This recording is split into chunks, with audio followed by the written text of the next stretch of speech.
នេះជាទុកនេសាទរបស់ខ្ញុំមែនទេអញប្រកាសទេថាមិនមែននិយាយលេងអញប្រកាសទេថានេះជាទុកនេសាទកានងកប៉ាល់ដ៏ធំបែបនេះជាស្អីទៅនិយាយអញ្ចឹងតើការនេសាទត្រូវការកានងការពារចិត្តនេះដែរឬទេស្អីគេនៅទីនេះមានប្រព័ន្ធបាញ់មីស៊ីលបញ្ឈរមួយឈុតទៀតនេះជាការភ្ញាក់ផ្អើលដែលឯងផ្ដល់ឲ្យខ្ញុំមែនទេប្រកាសទេថាមិនមែនជាការភ័យខ្លាចបងប្រុសខ្ញុំនេះជាទុកនេសាទរបស់ខ្ញុំអ្វីដែលឯងនិយាយមិនមែនជាឧបករណ៍ដែលនាវាចម្បាំងគួរមានទេមូលហេតុដែលខ្ញុំកែប្រែវាបែបនេះគឺដោយសារតែ7ថ្ងៃមុនមិត្តភក្តិខ្ញុំចេញទៅនេសាទហើយជួបចៅសមុទ្រជាង200នាក់សុទ្ធតែមានកាន់អិចហើយខ្លះទៀតកាន់ក្រភីទៀតផងដើមឡើយមាននាវិកជាង100នាក់នៅលើទូកប៉ុន្តែចុងក្រោយមានតែជាង20នាក់ប៉ុណ្ណោះដែលបានរត់គេចខ្លួនឪពុកនិងកូនប្រុសរបស់យ៉ាងយូហ្វិងត្រូវបានគេជំរិតទារប្រាក់ជាង20លានបងសើខ្ញុំខ្លាចលើកក្រោយរត់មិនរួចជួយខ្ញុំផងវេទនេះហើយបងប្អូនចាំខ្ញុំជួយរកវិធីបងសើជួយកែប្រែទុកនេសាទនេះឲ្យខ្ញុំបន្តិចមកទុកនេសាទឯងនេះអាចលក់អេតចៃបានហើយមែនទេតើឯងចង់ឲ្យខ្ញុំកែប្រែវាយ៉ាងម៉េចហើយមិនអីទេឯងទៅចុះខ្ញុំនឹងព្យាយាមជួសជុលវាតែរបស់នេះគួរកែប្រែយ៉ាងម៉េចទៅតើរោងចក្រកប៉ាល់ដ៏ទ្រុឌទ្រោមរបស់ខ្ញុំគួរកែប្រែយ៉ាងម៉េចទើបអាចការពារកោះបានពេលដែលខ្ញុំកំពុងតែអស់សង្ឃឹមប្រព័ន្ធកែប្រែដ៏ខ្លាំងបំផុតត្រូវបានបើកកញ្ចប់កាដូសម្រាប់អ្នកថ្មីត្រូវបានចែកចាយសូមអបអរសាទរម្ចាស់ផ្ទះដែលទទួលបាននាវាពិឃាតដើរដោយថាមពលនុយក្លេអ៊ែរប្រភេទ055នាពេលអនាគតកញ្ចប់រួមមានរេអាក់ទ័រនុយក្លេអ៊ែរខ្នាតតូចព្រះឲ្យនេះជាទិន្នន័យទាំងអស់របស់055មែនទេម្រាមដៃមាសនេះពិតជាអស្ចារ្យណាស់រ៉េងយូវិញចាំមើលពេលឯងឃើញទុកនេសាទកុំឲ្យធ្លាក់គៀមឲ្យសោះអ្វីដែលរ៉េងយូវិញឲ្យខ្ញុំកែប្រែគឺទុកនេសាទសមុទ្រទឹកជ្រៅទម្ងន់ 5000 តោនប្រវែង103ម៉ែត្រនិងតឹង 17.61 ម៉ែត្រខ្ញុំនឹងកែប្រែវាទៅជានាវាពិឃាត 10000 តោន055ឲ្យអញតែម្ដងតាមពិតការវិតម្លៃរបស់អតិថិជនកាន់តែខ្ពស់រង្វាន់កាន់តែច្រើនដូច្នេះទុកនេះខ្ញុំត្រូវតែកែប្រែវាឲ្យបានល្អដៃមេកានិកដែលប្រព័ន្ធផ្ដល់ឲ្យនេះពិតជាស្រួលប្រើណាស់បន្ទាប់ពីកែប្រែរួចត្រូវតែធ្វើឲ្យបរិះទូទាំងពិភពលោកចាប់អារម្មណ៍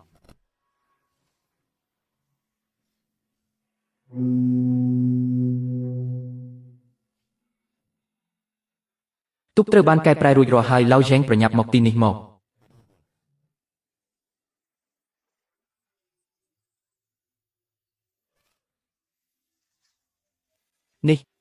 នេះនៅតែជាទុករបស់ខ្ញុំមែនទេហេតុអ្វីបានជាកាណុងធំទាំងនោះដូចគ្នាបេះបិទនឹងនាវាចម្បាំងអញ្ចឹងបងសើតានេះមានរឿងអ្វីកើតឡើងសុទ្ធតែជារបស់បន្លាចគេទេបាញ់មិនចេញទេស្ងប់ស្ងាត់ទៅប្រសិនបើខ្ញុំនិយាយថាវាអាចបាញ់បានហើយថែមទាំងមានស្តុកគ្រាប់រំសេវយ៉ាងច្រើនទៀតខ្ញុំពិតជាខ្លាចបេះដូងគាត់ទ្រាំមិនបានយកល្អលាក់បាំងសិនទៅឡៅយ៉េងតោះនាំអញទៅមើលនេះជាកាណុងកប៉ាល់130មីលីម៉ែត្រថាមពលកាណុងធំអាចប្រៀបបាននឹងកងវ៉ូសេនាតូចកាំភ្លើងធំមួយកុំបារម្ភបាញ់មិនចេញទេគ្រាន់តែបន្លាចគេទេខ្ញុំក៏បានដំឡើងកាណុងការពារចិត្តគ្រាប់បែកទឹកនិងរ៉ាដាផងដែរក៏សម្រាប់បន្លាចគេដែរកុំបារម្ភក្រៅពីនេះក៏មានមីស៊ីលបាញ់ពីប៉ាល់ទៅអាកាសមីស៊ីលប្រឆាំងនាវានិងគ្រាប់រ៉ុកែតផងដែរប៉ុន្តែសុទ្ធតែសម្រាប់បន្លាចគេទេបងប្រុសនេះជាទុកនេសាទរបស់ខ្ញុំអ្វីដែលឯងនិយាយមិនមែនជាឧបករណ៍ដែលនាវាចម្បាំងគួរមានទេមានទុកនេសាទនេះចាំមើលចៅសមុទ្រហ៊ានប្លន់យើងទៀតទេបងស៊ូលើក្រោយចេញសមុទ្រជាមួយពួកយើងទៅយល់ព្រមយ៉ាងណាក៏ដោយថ្មីនេះរោងចក្រមិនមានការងារធ្វើទេចាប់ពីថ្ងៃនេះទៅវាត្រូវបានបដូរឈ្មោះជាផ្លូវការថា Highway មុនពេលចេញទៅសមុទ្រអន្តរជាតិរបស់ធំទាំងនេះមិនអាចបង្ហាញមុខបានទេនេះជាអ្វីពូយ៉ែងកំភៃទាំងនេះសុទ្ធតែជាឧបករណ៍ថតគុណដែលក្រុមការងារកំងធ្វើគ្រាន់តែមើលទៅគួរឲ្យខ្លាចប៉ុណ្ណោះជាឧបករណ៍ថតគុណក៏ល្អដែរសង្ឃឹមថាការចេញសមុទ្រលើកនេះនឹងមិនជួបចោលសមុទ្រដែលចង់បានជីវិតទាំងនោះទៀតទេឧបករណ៍នេះពិតជាទំនើបណាស់ខ្ញុំបើកទូកប៉ុន្មានឆ្នាំមកនេះមិនដែលបើកទូកដែលនឹងនៅបែបនេះទេល្បឿនលើសពី40 knot ទៅហើយហេតុអ្វីបានជាមនុស្សសម្លេងម៉ាស៊ីនសោះអញ្ចឹងទូកនេះនៅមិនទាន់ដល់កម្រិតកំណត់នៅឡើយទេតើវាអាចបើកបានលឿនប៉ុណ្ណាទៅហេតុអ្វីបានជាខ្សែទឹកខាងក្រោយដូចគ្នាបេះបិទនឹងទូកនេសាទអញ្ចឹងសួស្ដីប្រសិនបើទូកនេសាទរបស់អ្នកមិនបដូរទីដៅទេទូកយើងទាំងពីរនឹងបុកគ្នាសូមអ្នកបដូរទីដៅធ្វើនាវាចោលភ្លាមណែពួកឈួតមិនបដូរទីដៅទូកទេអីវានឹងបុកគ្នាហើយ បដូរទីដោយភ្លាមទៅយើងកំពុងដេញតាមហ្វូងត្រីមួយចិត្តនឹងចូលក្រោមទូករបស់អ្នកហើយយើងត្រូវតែទម្លាក់អ៊ូនអូសភ្លាមសូមបដូរទីដោយភ្លាមកុំដណ្ដើមត្រីរបស់យើងទម្លាក់អ៊ូនអូសស្អីគេប្រសិនបើអ៊ូនអូសរុំជាប់នឹងកង្ហានោះយើងច្បាស់ជាខ្លាយជាសាច់ត្រីនៅលើជ្រុញមិនខានពួកគេច្បាស់ជាចោរសមុទ្រហើយពួកម៉ាក់ហាកូនជៀមដែលរងចាំការសម្លាប់បានមកដល់មាត់ហើយ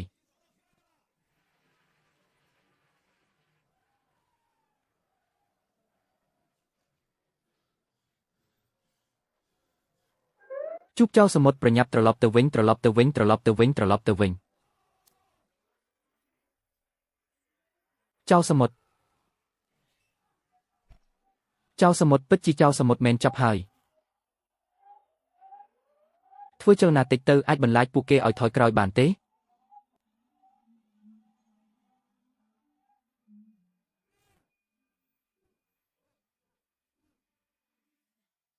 ចៅសមុទ្រមែនទេល្មមបានហាត់ដៃតែម្ដងទូកនេសាទកញ្ចាស់របស់ចៅសមុទ្រទាំងនោះប្រាមីសៀលប្រឆាំងនាវាគឺដូចជាយកកាំភ្លើងធំបាញ់មូសអញ្ចឹងគិតថានឹងប្រើកាំភ្លើងធំលើនាវានិងកាំភ្លើងការពារចិត្តដើម្បីសាកល្បងសិន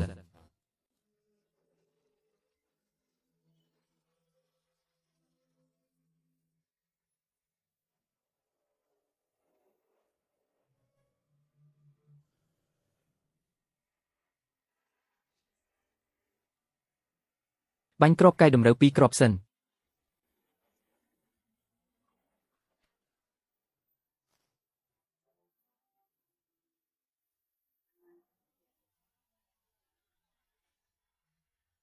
យីអានឹងមិនមែនជាគំរូទេអីមិនមែនសម្រាប់បន្លាចគេទេអីមិនក៏បាញ់ចេញទៅវិញអាល្អិតនិយាយតាមត្រង់ទៅអានឹងមិនមែនសម្រាប់បន្លាចគេទេអីប៉ាខ្ញុំក៏មិនដឹងដែរខ្ញុំក៏កំពុងតែញឿងឆ្ងល់ដែរ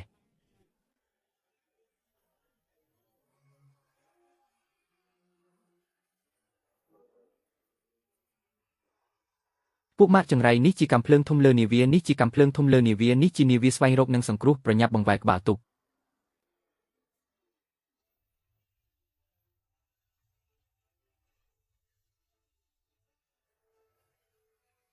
ប្រញាប់ដកថយឲ្យអញប្រញាប់ដកថយ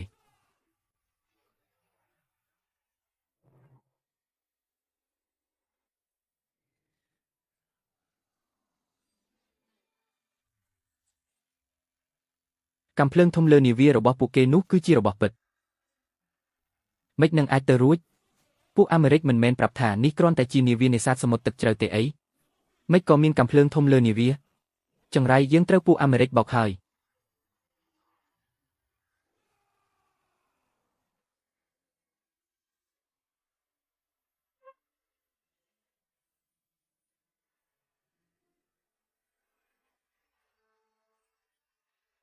អាពួកចង្រៃយើងត្រូវគេបោកហើយអញមិនទាន់ចប់ជាមួយពួកវាទេអញត្រូវពួកវាបោកហើយ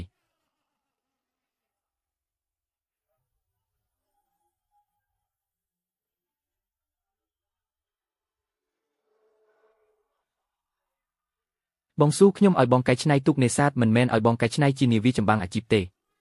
ចុះខ្ញុំសួរប្អូនឯងទូកនេះលុយអត់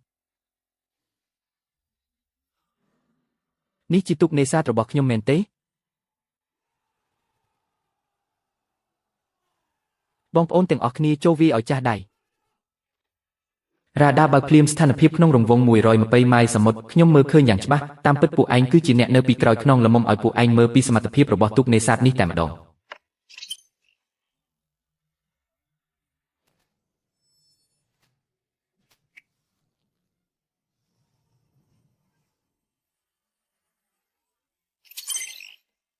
លោកមេបញ្ជាការមានគោលដៅជាច្រើនកំពុងវាយប្រហារទីដៅ035ចម្ងាយ80ម៉ាយល៍សមុទ្រមីស៊ីលល្បឿនលឿនជាងសម្លេង8គ្រាប់ហោះកាត់ផ្ទៃសមុទ្រគ្រាប់បែកធុនធ្ងន់6គ្រាប់ចូលក្នុងទឹកល្បឿន55ណុតហើយមានគ្រាប់រ៉ុកកែត12គ្រាប់កំពុងតម្រង់មករកយើងព្រះឲ្យនេះជាទូកនេសាទមែនទេមិនត្រូវទេមិនត្រូវទាល់តែសោះកម្លាំងបាញ់កម្រិតនេះគឺជាកម្លាំងបាញ់ស្តង់ដាររបស់នាវា05របស់ប្រទេសអ្នកនាវាចម្បាំងខ្សែទី2របស់ពួកគេក៏ប្រហែលជាមិនអាចបំពាក់ឈុតនេះបានគ្រប់គ្រាន់ដែរតើប្រទេសនេះអាចយករបស់ទាំងនេះទៅដាក់លើទូកនេសាទកញ្ចាស់មួយគ្រឿងបានយ៉ាងម៉េចនាវាចម្បាំងរបស់ពួកគេក៏មិនមានគ្រប់គ្រាន់ផងចង្រៃមនុស្សនៅផ្នែកស៊ើបការសម្ងាត់ស្លាប់អស់ហើយមែនទេ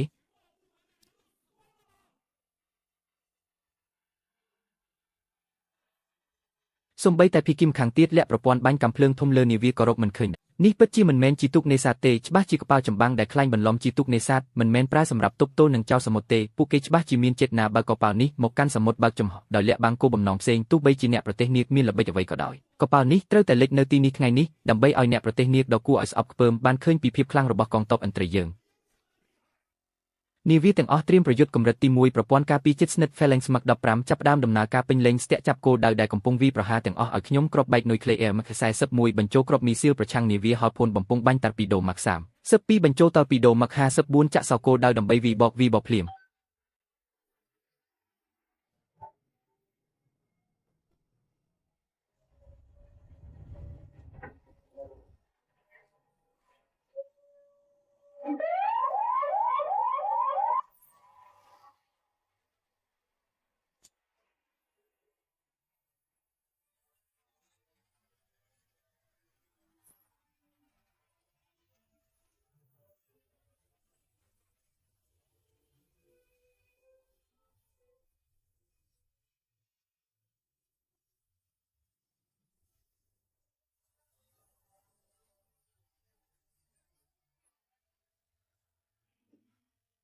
បងស៊ូចៅសមុទ្រមិនត្រូវបានកម្ចាត់អស់ហើយមែនទេខាងនោះហាក់ដូចជាកប៉ាល់ចម្បាំងរបស់កងទ័ពឥន្ទ្រីយើងគុំទៅរករឿងពួកគេអីល្អជាងភ័យអី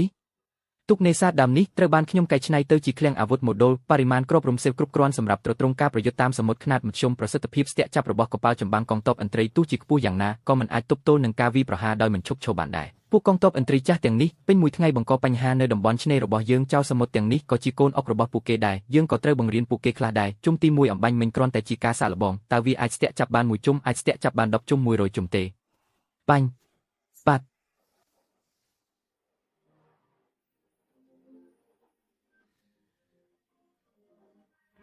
ចាប់ផ្ដើមប្រព័ន្ធការពារទាំងអស់ភ្លាមស្ទាក់ចាប់គោលដៅដែលកំពុងវាយប្រហារទាំងអស់ចាប់ផ្ដើមការពារឲ្យអស់ពីសមត្ថភាពការពារ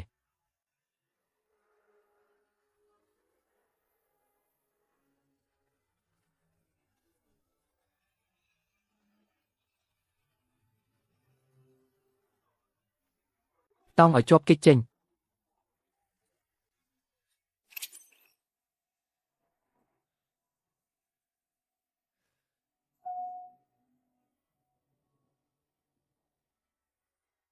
ភាគីទាំងពីរបានប៉ះទង្គិចគ្នាហើយមិនត្រឹមតែមានការប៉ះទង្គិចគ្នាទេកម្លាំងមិនស្គាល់អត្តសញ្ញាណថែមទាំងបានបញ្ជូនកប៉ាល់គាំទ្រពីរគ្រឿងទៀតមកកម្លាំងរបស់គូប្រកួតនៅទីនោះពេលមានភាពមិនប្រក្រតីមនុស្សរបស់យើងនឹងជួបគ្រោះថ្នាក់ច្រើនជាងសំណាងល្អ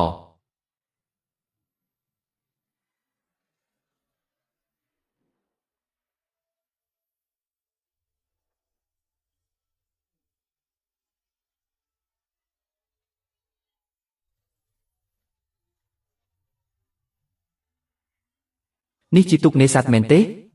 នៅមានសំណាញ់អូសនិងស្ទូចទៀតតែដុំពន្លឺដែលវាបាញ់ចេញមកនោះវាយ៉ាងម៉េចទៅ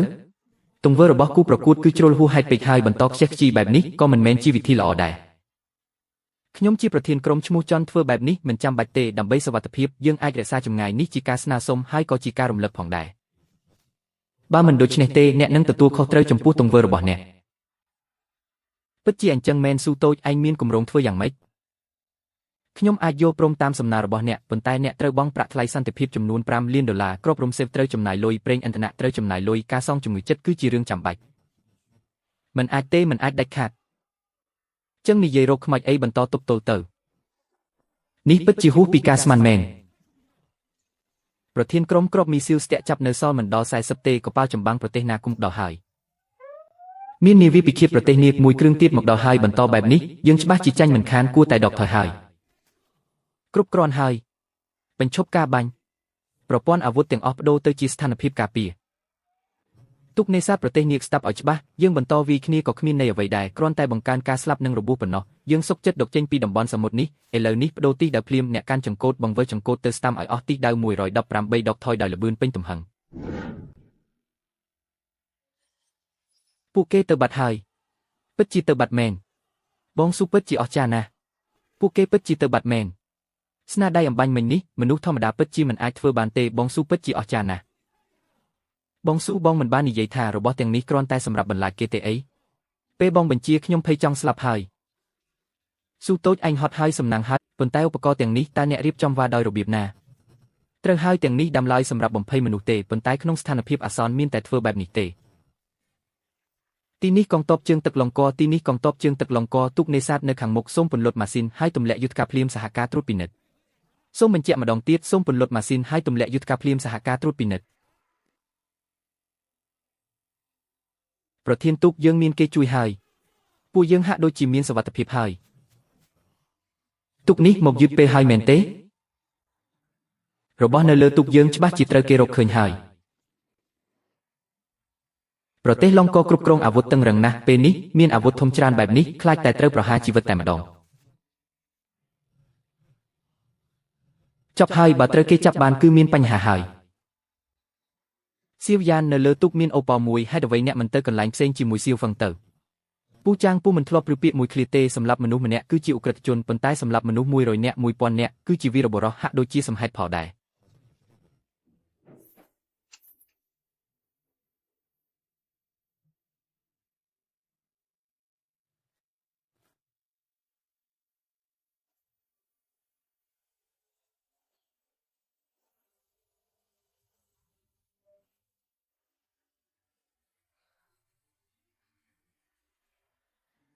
នេះពិតជាកាំភ្លើងធំបាញ់ពីនាវាមែនកាំភ្លើងធំបែបនេះមិនក៏យកមកបំពាក់លើទូកនេសាទទៅវិញ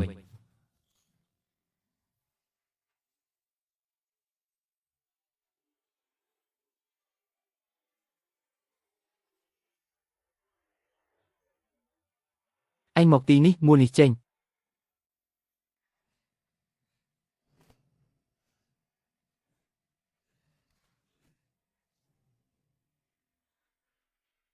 បើកនេះផងដែរ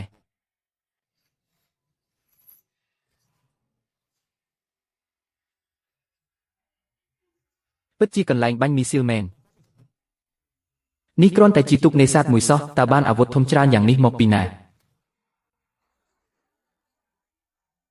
លប់មែនទែនអាវុធធំច្រើនយ៉ាងនេះបែរជាយកមកបំពាក់លើទូកនេសាទទៅវិញតើប្រធានទូកចង់ធ្វើអ្វីបំពាក់ឧបករណ៍ខុសច្បាប់មែនទេ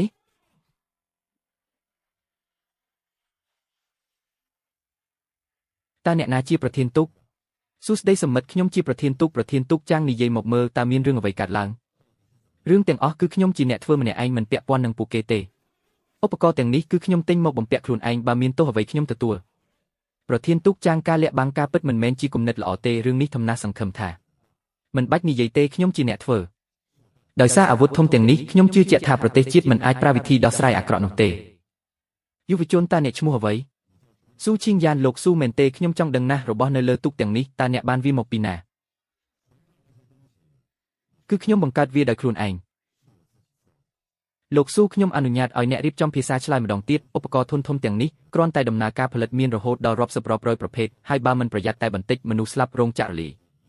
ពឹងលើអ្នកម្នាក់ឯងមិនអាចបង្កើតបានទេចុះទម្រាំមានចំនួនច្រើនយ៉ាងនេះទៀតពិតមែនហើយប៉ុន្តែខ្ញុំមិនមែនធ្វើតែម្នាក់ឯងទេខ្ញុំនៅមានឧបករណ៍ស្វ័យប្រវត្តិជាច្រើនជួយឧបករណ៍ស្វ័យប្រវត្តិហាមើលជុំវិញពិភពលោកគ្មានអ្នកណាមានសិទ្ធិនិយាយពាក្យនេះទេពឹងលើឧបករណ៍ស្វ័យប្រវត្តិជួយមនុស្សម្នាក់បង្កើតគ្រឿងបន្លាស់ធំច្រើនយ៉ាងនេះកែច្នៃទូកនេសាទធំបែបនេះគឺមិនអាចទៅរួចទេប្រធាននាវាមិនស្រួលទេអ្នកទាំងអស់គ្នាឆាប់ទៅមើលបន្ទប់ម៉ាស៊ីនទៅខ្ញុំក៏មិនដឹងថាជាការយល់សប្តិរបស់ខ្ញុំឬអត់ទេប៉ុន្តែខ្ញុំហ៊ានធានាថានោះច្បាស់ជាម៉ាស៊ីននុយក្លេអ៊ែរនិយាយពីអំបញ្ញមិញម្ដងទៀតចាំទុកគិតឲ្យច្បាស់សិនបើមិនអញ្ចឹងទេនឹងត្រូវកាត់ទោសតាមច្បាប់យោធាខ្ញុំធ្វើការជាមួយនាវាចម្បាំងមួយជីវិតហើយយល់ច្បាស់ណាស់ថាម៉ាស៊ីននុយក្លេអ៊ែរមានន័យយ៉ាងណានៅលើទូកនេសាទនេះមានម៉ាស៊ីននុយក្លេអ៊ែរដែលអាចគ្រប់គ្រងបានតើអាចទៅរួចយ៉ាងម៉េចនឹងអាចទៅរួចនុយក្លេអ៊ែរដែលអាចគ្រប់គ្រងបានមែនទេមិនអាចទេសៀវឈៀនឯងច្បាស់ជាមើលច្រឡំហើយលោកគ្រូចាងប្រធាននាវាស៊ូនិយាយមិនច្បាស់ទេហេតុអ្វីអ្នកមិនទៅមើលដោយខ្លួនឯងទៅ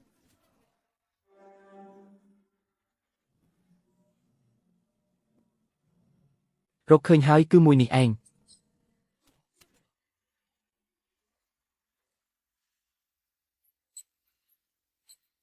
មិនអាចទេនេះមិនអាចទេវាផ្ទុយពីច្បាប់រូបវិទ្យាទាំងស្រុងមើលទៅនេះជារឿងពិតត្រូវតែចាប់ផ្ដើមផែនការបន្ទាន់វ៉ូសេនេឯកវេប្រចូលទៅក្នុងស្ថានភាពត្រៀមប្រយុទ្ធកម្រិតទី1គោលដៅណាមួយដែលចូលមកជិតនាវានេះប្រមាន3ដងមិនបានផលមិនបាច់សុំការអនុញ្ញាតទេបាញ់តែម្ដងបាទ ផ្នែកទំនាក់ទំនងផ្ញើឯកសារនៅទីនេះទៅយ៉ាងយើងឲ្យលឿនបំផុតចាំទុកប្រើបណ្ដាញទំនាក់ទំនងបន្ទាន់សេចក្តីសម្រេចបន្ទាន់របស់នាយកដ្ឋានស្នូទី1កងនាវីចរសមុទ្រត្រៀមប្រយុទ្ធកម្រិតទី1ប្រញាប់ទៅកាន់តំបន់សមុទ្រគោលដៅទី2ថ្កោលទោសកម្លាំងខាងក្រៅសម្យុទ្ធបាញ់គ្រាប់ពិតអ្នកដែលចូលមកជិតត្រូវទទួលខុសត្រូវខ្លួនឯងទី3អ្នកជំនាញ50អ្នកចេញដំណើរភ្លាមដើម្បីត្រួតពិនិត្យការពិត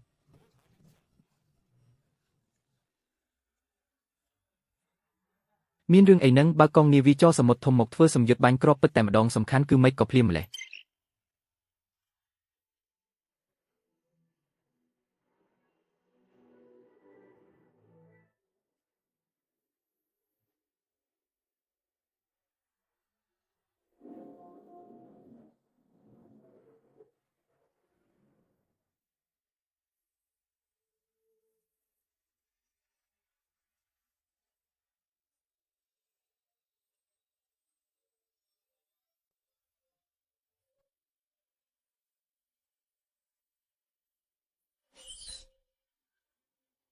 សួស្តីប្អូនសុខខ្ញុំឈ្មោះវូស៊ីវធ្វើការស្រាវជ្រាវវិទ្យាសាស្ត្រប្អូនសើគោលបំណងដែលពួកយើងមកលើកនេះប្អូនគួរតែដឹងហើយពួកយើងទៅនិយាយគ្នានៅខាងក្រៅល្អជាងរីកាបន្ទប់ម៉ាស៊ីនមានភាពមិនប្រក្រតីមេបញ្ជាការបញ្ជាឲ្យជំលះចេញភ្លាមស្ថានភាពមិនច្បាស់លាស់ទទួលបានតែសារពីទេបន្ទប់ធម្មពលលេខធ្លីធ្ងន់ធ្ងរចប់ហើយឧបករណ៍ធម្មពលស្នូខូចហើយខ្ញុំបានស្រាវជ្រាវបច្ចេកវិទ្យានេះមួយជីវិតឥឡូវនេះទីបំផុតមានអ្នកធ្វើបានខ្ញុំសប្បាយចិត្តណាស់ដែលបានមកដល់ប៉ុន្តែឥឡូវនេះអ្នកប្រាប់ខ្ញុំថាឧបករណ៍ធម្មពលស្នូរបស់យើងនឹងត្រូវបំផ្លាញទាំងស្រុងនាំខ្ញុំទៅទីនោះអ្នកក៏មកជាមួយដែរនេះជារបស់ដែលខ្ញុំធ្វើផ្ទាល់ដៃខ្ញុំត្រូវតែទៅ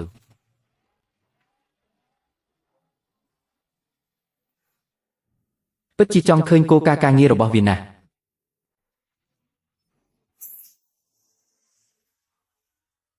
ជាយិនអ្នកកំពុងធ្វើអីអ្នកដឹងទេថានេះជាអាវុធដ៏សំខាន់របស់ជាតិនេះជាក្តីសង្ឃឹមនៃការងើបឡើងរបស់ប្រទេសណាអ្នកដឹងទេថាអ្នកបានធ្វើអី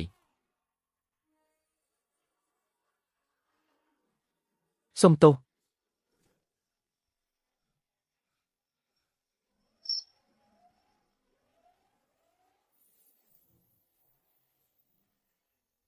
នឹងផ្ទុះហើយលឿនទៅរកគាត់កប៉ាល់នេះគាត់ជាអ្នកកែច្នៃ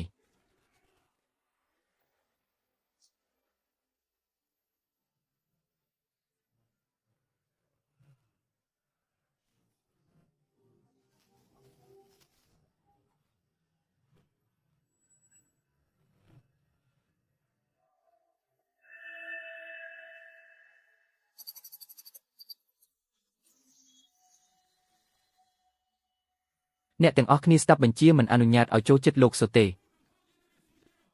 ហាមរំខានបិទបន្ទប់ធម្មពលគ្មានបញ្ជារបស់ខ្ញុំមិនអនុញ្ញាតឲ្យនរណាម្នាក់ចូលទេ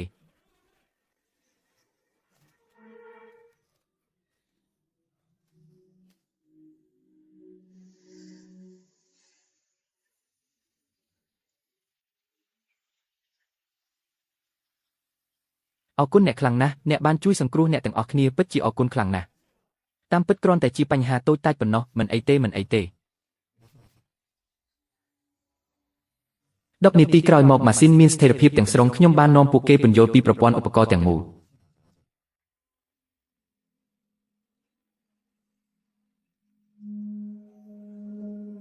ការងារនៅតែរដុបបន្តិចបើល្អិតល្អន់ជាងនេះអត្រាប្រើប្រាស់អាចកើនឡើងទៀតត្រូវឲ្យសន្ទះបិទបើកនេះក៏ដប់ដែរបន្ទាប់ពីការណែនាំសង្ខេបអ្នកទាំងអស់គ្នាបានសួរសំណួរផ្សេងជាបន្តបន្ទាប់ខ្ញុំបានឆ្លើយតែម្ដងមួយKharusheng ញឹមសម្លឹងមើលទស្សនវិជ្ជានេះតាមគំនិតរបស់គាត់ខ្ញុំមានសមត្ថភាពលេចធ្លោតែស្ងប់ស្ងាត់និងមិនចង់លេចធ្លោយុវជនបែបនេះពិតជាកម្រមានណាស់ប្អូនប្រុសសើតាប្អូនមានប្រសិនបើអ្នកចាប់អារម្មណ៍ទៅរដ្ឋធានីថ្នាក់លើក៏ស្វាគមន៍អ្នកខ្លាំងណាស់ដែរប្រសិនបើអ្នកសុខចិត្តធ្វើការស្រាវជ្រាវវិទ្យាសាស្ត្រមូលនិធិនឹងត្រូវបានគ្រប់គ្រងដោយគ្មានលក្ខខណ្ឌបរិយាកាសស្រាវជ្រាវវិទ្យាសាស្ត្រនិងឧបករណ៍នឹងត្រូវបានគ្រប់គ្រងដោយគ្មានលក្ខខណ្ឌហើយក៏មានប្រាក់បៀវត្សផងដែរយ៉ាងហោចណាស់10លានក្នុងមួយខែប្រសិនបើអ្នកមានសាច់ញាតិនិងមិត្តភ័ក្តិដែលចង់មកយ៉ាងយើងពួកគេនឹងជួយរៀបចំការងារនៅក្នុងនាយកដ្ឋានផ្លូវការមួយចំនួនដើម្បីធានាថាអ្នកមិនមានការព្រួយបារម្ភអ្វីឡើយអរគុណសម្រាប់សេចក្តីសប្បុរសរបស់អ្នកខ្ញុំមិនចង់នៅឆ្ងាយពីផ្ទះពេកទេនឹកស្មានមិនដល់ថាបងប្រុសស៊ូនឹករលឹកដល់អតីតកាលវាពិតជាកម្រណាស់មិនអីទេភីគីពាក់ព័ន្ធអាចយល់បានអូត្រូវហើយប្អូនប្រុសស៊ូខ្ញុំមិនដឹងថាតើអ្នកអាចជួយប្រទេសជាតិបំផ្លាញម៉ាស៊ីននាវាផ្ទុកយន្តហោះដែលកំពុងបម្រើការទាំងពីរទៅជាថាមពលនុយក្លេអ៊ែរបានទេទទួលយកបេសកកម្មការកែប្រែនាវាផ្ទុកយន្តហោះដើរដោយថាមពលនុយក្លេអ៊ែរ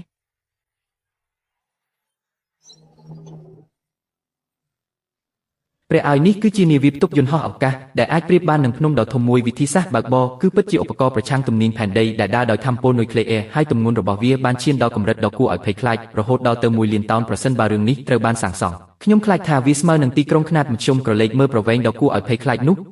3228 ម៉ែត្របើប្រៀបធៀបជាមួយនឹងនាវាផ្ទុកយន្តហោះបច្ចុប្បន្នដែលមានប្រវែងរាប់រយម៉ែត្រវាខ្សោយណាស់ជាមួយនឹងទិន្នន័យនាវាដ៏បំភ្លើសបែបនេះការចតយន្តហោះចម្បាំងរាប់រយគ្រឿងនឹងការហោះហើរនឹងចុះចតយន្តហោះចម្បាំងរាប់សិបគ្រឿងក្នុង1នាទីតើវាមិនងាយស្រួលទេពិតណាស់អ្នកអាចធ្វើបានប៉ុន្តែវាអាចចំណាយពេលយូរបន្តិចប្រហែលជា1ខែឬប្រហែលជា1ឆ្នាំលឿនម្ល៉េះយើងបានរៀបចំផែនការយ៉ាងហោចណាស់3ឆ្នាំហើយវាលឿនណាស់ក្នុងការបញ្ចប់វាក្នុងរយៈពេលពេញ1ឆ្នាំខ្ញុំកំពុងនិយាយអំពីរយៈពេលវែងបំផុតប្រសិនបើល្បឿនលឿនវាអាចនឹងបញ្ចប់ក្នុងរយៈពេល6ខែឬ3ខែ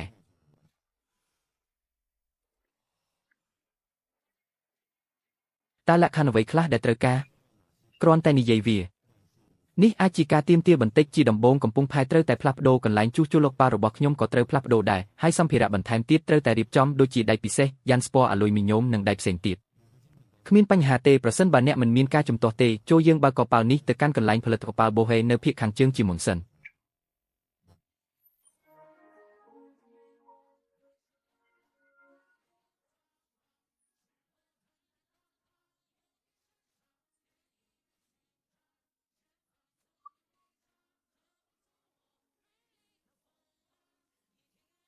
ខ្ញុំចង់ពង្រីកកន្លែងជួសជុលលោកប៉ាល់ហើយបន្ទាប់មកបើកនាវាផ្ទុកយន្តហោះមិនចេញមកទីនេះចំណែកអ្នកជួយវិញខ្ញុំមិនត្រូវការទេ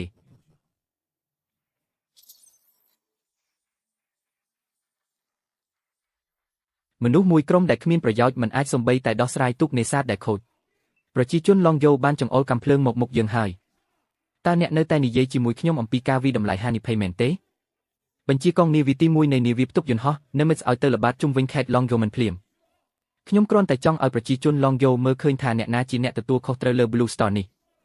ឯកឧត្តមមេបញ្ជាការធ្វើបែបនេះស្មើនឹងការដកសក់ចេញពីមាត់ខ្លាដែលនឹងធ្វើឲ្យចំនួនកាន់តែខ្លាំងឡើងអ្វីដែលខ្ញុំចង់បានគឺធ្វើឲ្យចំនួនកាន់តែខ្លាំងខ្ញុំចង់ឲ្យពួកគេដឹងថាអន្ត្រីរបស់យើងអាចហោះទៅណាក៏បានបញ្ជាកងនាវាផ្ទុកយន្តហោះទី1ភ្លាមឲ្យទៅល្បាតកោះគោដៅ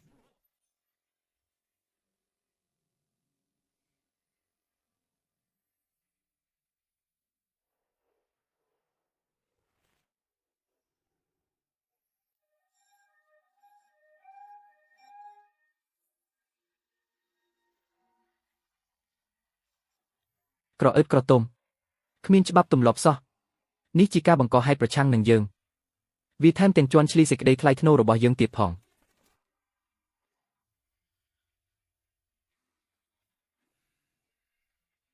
បញ្ជូនការបញ្ជាទិញរបស់ខ្ញុំកងទ័ពប្រយុទ្ធការពារដែនអាកាសកំពុងរងចាំជាបន្ទាន់ហើយកងនាវាល្បាតការពារឆ្នេរសមុទ្រនឹងឆ្ពោះទៅកាន់តំបន់សមុទ្រព្រមានដែលបានកំណត់នៅពេលដែលយន្តហោះបរទេសឈ្លានពានដែនអាកាសនិងដែនសមុទ្រដែលគ្រប់គ្រងរបស់យើងពួកគេអាចត្រូវបានដោះស្រាយជាមុនហើយបណ្ដេញចេញយ៉ាងម៉ឺងម៉ាត់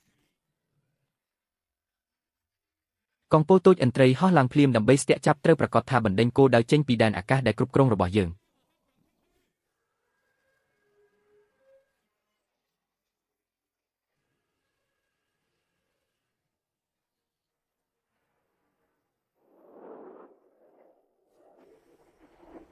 នេះគឺជាប្រទេសឡុងយ៉ូយន្តហោះរបស់អ្នកបានចូលទៅក្នុងតំបន់ជាប់គ្នានៃសមុទ្រចិនខាងកើតនៃប្រទេសរបស់ខ្ញុំនេះគឺជាប្រទេសឡុងយ៉ូយន្តហោះរបស់អ្នកបានចូលទៅក្នុងតំបន់ជាប់គ្នានៃសមុទ្រចិនខាងកើតនៃប្រទេសរបស់ខ្ញុំចាក់ចេញភ្លាមចាក់ចេញភ្លាមខ្ញុំសូមនិយាយម្ដងទៀតចាក់ចេញភ្លាម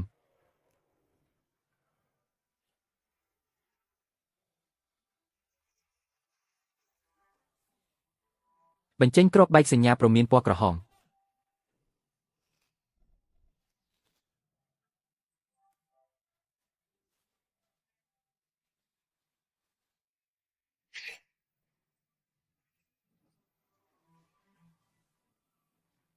ក្រអឺតក្រទុំគ្រាន់តែផ្កើនវាខ្ញុំក្រអឺតក្រទុំពេកហើយក្រអឺតក្រទុំដល់ថ្នាក់ដល់កម្រិតដែលគ្មានច្បាប់ទម្លាប់ហើយបង្កើនកម្លាំងតបវាយបាត់ការព្រមានចុងក្រោយបើមិនបដូរទីដៅទេគ្របបន្ទាប់នឹងកំទេចយន្តហោះរបស់អ្នកដោយផ្ទាល់ពេលនេះក្រុមយន្តហោះចម្បាំង35របស់ឥន្ទ្រីក៏បានមកជួយផងដែរភាគីម្ខាងទៀតមានជំនួយបញ្ឈប់ផែនការវាយប្រហារយន្តហោះលេខ2និងលេខ3ទៅស្ទាក់ចាប់ក្រុម35យន្តហោះលេខ4តាមខ្ញុំទៅមើល22ទាំងពីរនោះដាច់ខាតមិនអាចឲ្យពួកគេទៅមុខមួយជំហានទៀតទេ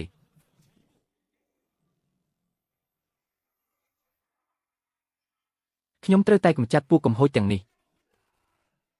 មេបញ្ជាការនៅលើនាវាផ្ទុកយន្តហោះបរទេសនៅមានយន្តហោះចម្បាំងបំបាំងកាយ2ក្រុមទៀតកំពុងរងចាំហើយនៅមូលដ្ឋានជួរមុខមានយន្តហោះចម្បាំងបំបាំងកាយជាង10គ្រឿងទៀតដែលអាចហោះហើរបានគ្រប់ពេលប្រសិនបើយើងបន្តបញ្ជូនយន្តហោះចម្បាំងបន្ថែមភីគីមខាងទៀតទំនងជានឹងធ្វើតាមហើយស្ថានភាពអាចនឹងបាត់បង់ការគ្រប់គ្រងទាំងស្រុងប៉ុន្តែទីនេះគឺជាមាត់ទ្វារផ្ទះរបស់យើងរាល់វិនាទីដែលយន្តហោះចម្បាំងឥន្ទ្រីទាំងនេះស្នាក់នៅគឺជាការប្រមាថដល់ប្រទេសនាគនិងជាការប្រមាថដល់ប្រជាជន 1.4 ពាន់លាននាក់ការប្រជុំមុខគ្នានេះបានបង្កឲ្យមានរលកដ៏ធំនៅលើអ៊ីនធឺណិតអ្វីដែលលេចធ្លីមុនគេគឺរូបថតអេក្រង់នៅក្នុងវេទិកាអ្នកគាំទ្រយោធាកន្លងហោះហើររបស់22ស្ទើរតែជាប់នឹងឆ្នេរសមុទ្ររបស់យើងទូកនេសាទនៅក្បែរនោះក៏បានថតវីដេអូមិនច្បាស់នៃការប្រជុំមុខគ្នានៅលើអាកាសផងដែរពេលវីដេអូត្រូវបានបង្ហោះលើអ៊ីនធឺណិតវាបានផ្ទុះឡើងភ្លាម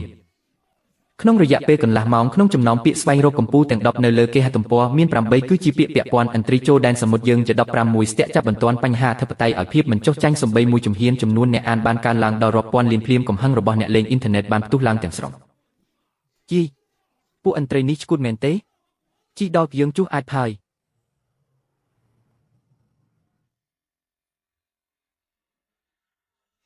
ខឹងខ្ញុំណាស់ពីមុនទូកនេសាទហ៊ានបុកជាមួយនាវាពិឃាតរបស់ពួកគេឥឡូវយន្តហោះចម្បាំងរបស់ពួកគេចូលមកដាច់ខាតមិនអាចបណ្ដោយទេនេះមិនមែនជាការញុះញង់ទៀតទេនេះគឺជាការប្រមាថខ្ញុំចង់ចូលតបខ្ញុំចង់ឲ្យពួកគេដឹងពីរសជាតិពេលនេះខ្ញុំនៅក្នុងរោងចក្រជួសជុលលោកប៉ាល់មិនដឹងពីស្ថានភាពនៅលើអ៊ីនធឺណិតទេហើយប្រធានក្រុមឈូអេយ៉ូនៅមិនទាន់ដឹកនាវាផ្ទុកយន្តហោះមកនៅឡើយទេ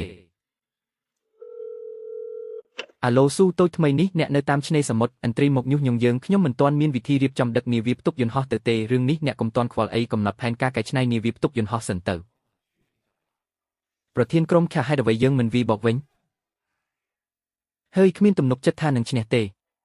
បច្ចុប្បន្នយើងមានចំបៃតែ24គ្រឿងប៉ុណ្ណោះក្នុងនោះចំនួនអតិបរមាដែលអាចយកចេញបានគឺ12គ្រឿងទំនុកចិត្តថានឹងឈ្នះមានតែ 10% ប៉ុណ្ណោះប្រសិនបើបូកបញ្ចូលទាំងមីស៊ីលបាញ់ពីដីទៅអាកាសទាំងនេះយ៉ាងច្រើន 20%ទំនុកចិត្ត 20% ពិតជាតិចពេកហើយទទួលភារកិច្ចបង្រៀនមេរៀនដល់ឥន្ទ្រីដល់ក្រអឺតក្រទុំតម្រូវការភារកិច្ចប្រើប្រាស់យន្តហោះចម្បាំងចំនួនទី5មួយដែលបានកែច្នៃដើម្បីវាយបកពួកគេរង្វាន់ភារកិច្ចឯកសារបច្ចេកវិទ្យារថយន្តនាពេលអនាគត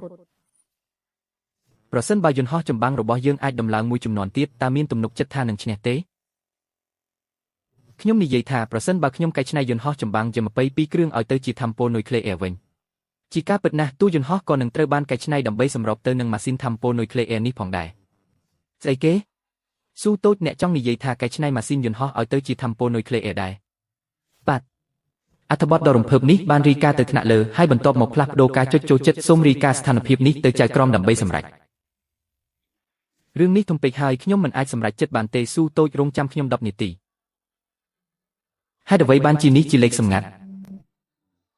ប្អូនប្រុសស៊ូអំពីអ្វីដែលអ្នកបាននិយាយអំពីការកែច្នៃនិងដំឡើងយន្តហោះចម្បាំងតើអ្នកអាចប្រាប់ខ្ញុំឲ្យបានលម្អិតបានទេនេះពិតជាសម្លេងរបស់មន្ត្រីប្រតិបត្តិជាន់ខ្ពស់មែន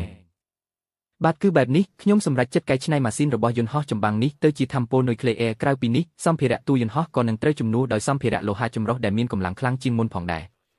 ប្អូនប្រុសតើអ្នកត្រូវការពេលវេលាប៉ុន្មានត្រូវការលក្ខខណ្ឌអ្វីខ្លះក្រៅពីនេះតើមានទំនុកចិត្តប៉ុន្មានភាគរយពេលវេលាកែច្នៃនិងដំឡើងគឺ5ថ្ងៃចំពោះលក្ខខណ្ឌខ្ញុំត្រូវការអាលុយមីញ៉ូមពេជ្ររ៉ែដែកសូមចំណាំថាជាវត្ថុធាតុដើមយ៉ាងហោចណាស់មានទំនុកចិត្ត 90% ប្អូនប្រុសមិនត្រូវការលក្ខខណ្ឌអ្វីផ្សេងទៀតទេ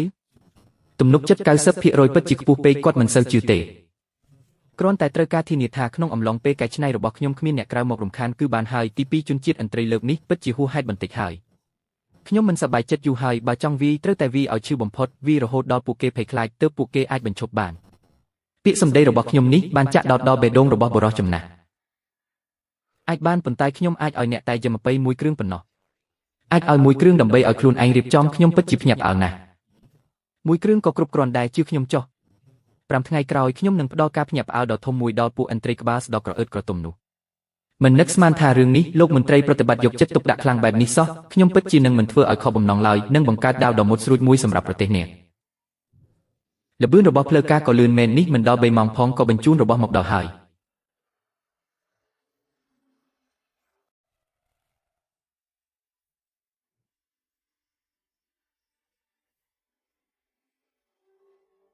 តំបន់ទី1គ្រប់គ្រងរួចរាល់រាល់ទំនិញទាំងអស់ត្រូវបានដឹកជញ្ជូនតាមស្តង់ដារសម្ងាត់ខ្ពស់បំផុតដំណើរការទាំងមូលត្រូវបានបិទជិតយ៉ាងល្អសូមលោកពិនិត្យនិងចុះហត្ថលេខាទទួល នេះគឺជាភាពជឿជាក់របស់យើង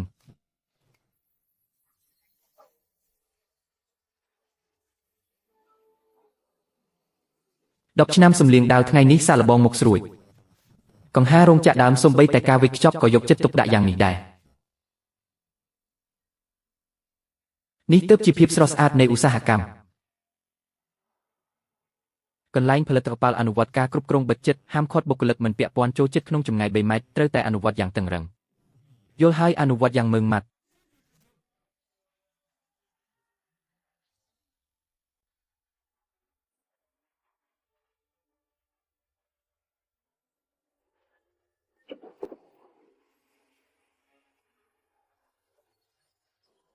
5 ថ្ងៃគ្រប់គ្រាន់ហើយ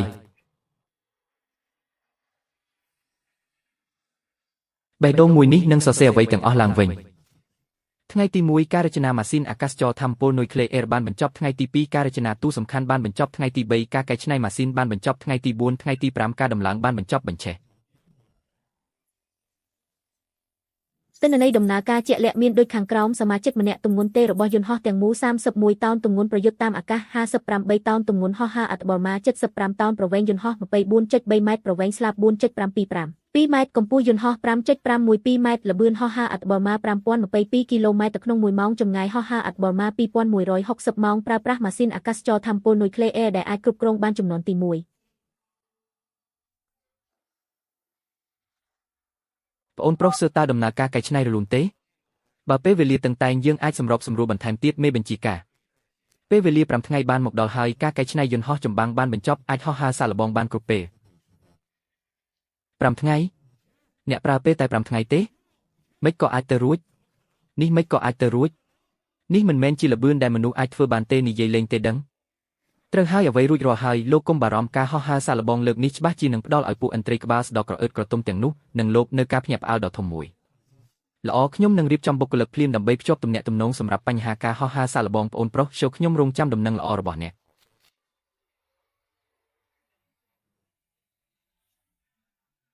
ជាវយ៉ាងនេះជាយន្តហោះចម្បាំងដែលអ្នកបានកែច្នៃមែនទេ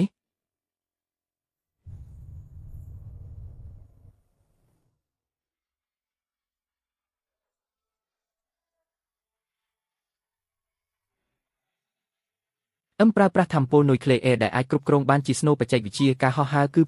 2160ម៉ោងជាការពិតណាស់នេះគឺស្ថិតក្នុងលក្ខខណ្ឌដែលមិនគិតពីភាពរឹងមាំនៃទូយន្តហោះនិងស្ថានភាពរាងកាយរបស់អ្នកបើកបរ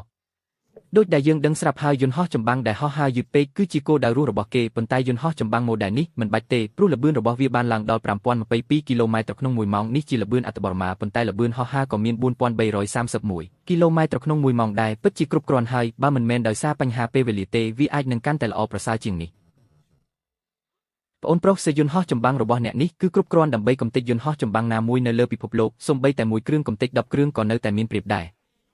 ស្ងប់ស្ងាត់របស់អស្ចារ្យយ៉ាងនេះអ្នកបែរជាឲ្យខ្ញុំស្ងប់ស្ងាត់តើឲ្យខ្ញុំស្ងប់ស្ងាត់យ៉ាងម៉េចមិនអាចស្ងប់ស្ងាត់បានតតែសោះ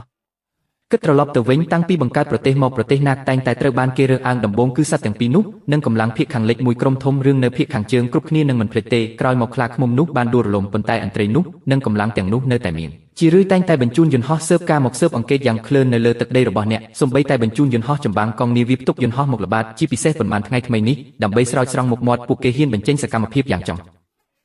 វីទេវាមិនឈ្នះដូច្នេះយើងបានត្រឹមតែទ្រាំលេបកំហឹងប៉ុន្តែឥឡូវនេះមានយន្តហោះចម្បាំងនេះហើយសូមសន្តិភាពទាំងអយុត្តិធម៌វាឲ្យចាស់ដៃមកអ្នកដែលមានវត្តមានទាំងអស់ច្បាស់ជាគិតបែបនេះដែរយន្តហោះចម្បាំងនេះបន្ទាប់ពីយើងទាំងអស់គ្នាបានពិភាក្សាគ្នាយើងសម្រេចចិត្តដាក់ឈ្មោះថា Long Thing ដែលមានន័យថានាគយៈដែលចិត្តនឹងហោះឡើងម៉ាស៊ីនត្រូវបានដាក់ឈ្មោះថា Long Sen ដែលមានន័យថាបេះដូងរបស់ Long Thing ពេលវេលាបានឈានចូលដល់ម៉ោង4:30រសៀលយ៉ាងលឿនថ្ងៃនេះអាកាសធាតុល្អណាស់ក្រោមការបញ្ជារបស់អ្នកបើកបរយន្តហោះកងទ័ពអាកាសថ្នាក់ពិសេសម្នាក់ Long Thing បានហោះឡើងទៅលើមេឃ20នាទីក្រោយមកនៅពេលដែលវាហោះត្រឡប់មកដីវិញហើយឈប់យ៉ាងស្ងៀមស្ងាត់ទស្សនិកជនទាំងអស់បានស្រែកហូព្រោះចាប់ពីពេលនេះទៅកងទ័ពអាកាសនៃប្រទេសនាគនឹងឈានចូលយុគសម័យថ្មីចំណែកឯជនជាតិឥន្ទ្រីដែលប្រឈមមុខជាមួយយន្តហោះចម្បាំងប្រទេសនាគនោះគឺស័ក្តិសមសម្រាប់ធ្វើជាការបង្ហាញខ្លួនលើកដំបូងរបស់យន្តហោះចម្បាំង Long Thing នេះពិតជាយន្តហោះចម្បាំងសញ្ញាបត្រអាកាសដែលត្រូវបានកែប្រែយ៉ាងស៊ីជម្រៅដោយផ្អែកលើយមពៃជម្រៅនិងតឹងនៃឃ្លាំងគ្រាប់រំសេវរបស់វាគឺលើសពីកំណែដើមក្រុមចកការធ្វើតេស្តប្រព័ន្ធទាំងអស់ត្រូវបានបញ្ចប់អ្វីគ្រប់យ៉ាងគឺធម្មតាឡើងយន្តហោះមូលដ្ឋានឆេះជាងការជូនដំណឹងកម្រិតទី1 ការត្រួតពិនិត្យប្រព័ន្ធដោយខ្លួនឯងបានឆ្លងកាត់ម៉ាស៊ីនថាមពលនុយក្លេអ៊ែរម៉ាស៊ីនថាមពលនុយក្លេអ៊ែរបញ្ឆេះហោះឡើងរបាំងសំឡេងត្រូវបានបំបែក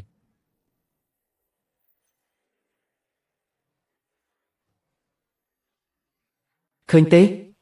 អ្នកបើកយន្តហោះប្រទេសនាទាំងនេះសាកសមតែស៊ីផ្សែងនៅខាងក្រោយតើពួកគេមិនដឹងថា22អាចបោះចោលពួកគេ8ផ្លូវទេចាក់ដកភាពក្រអឺតក្រទុំរបស់អ្នកចេញកាន់តែអត់ធ្មត់ពួកគេកាន់តែដូចខ្មោចនៅក្នុងទីងឹតនៅសល់ពេលល្បាត3ថ្ងៃទៀតកុំបង្កបញ្ហាដកថយភ្លាមបន្ទាប់ពីបញ្ចប់បេសកកម្មសម្រាប់ទៅប្រធានក្រុមខ្ញុំជាអ្នកទទួលខុសត្រូវនៅទីនេះព្រះឲ្យតានេះជាអ្វីចាក់ប្រយ័ត្នម៉ោង6ព្រះឲ្យតានេះជាអ្វីចាក់ប្រយ័ត្នខាងក្រោយ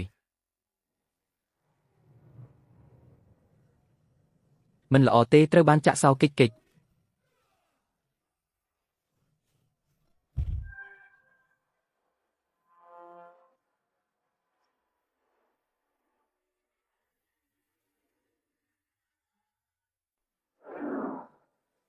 ចង្រៃនេះជាការវាយប្រហារលួចលាក់ហេតុអ្វីបានជារ៉ាដាប្រមានមិនឆ្លើយតបមិនក៏លឿនម្លេះការត្រួតពិនិត្យមើលឃើញគឺយ៉ាងហោចណាស់ 3.5 ម៉ាចតើពួកគេទទួលបានសត្វចម្លែកនេះនៅណាចាក់សោគាត់ឲ្យខ្ញុំវីបក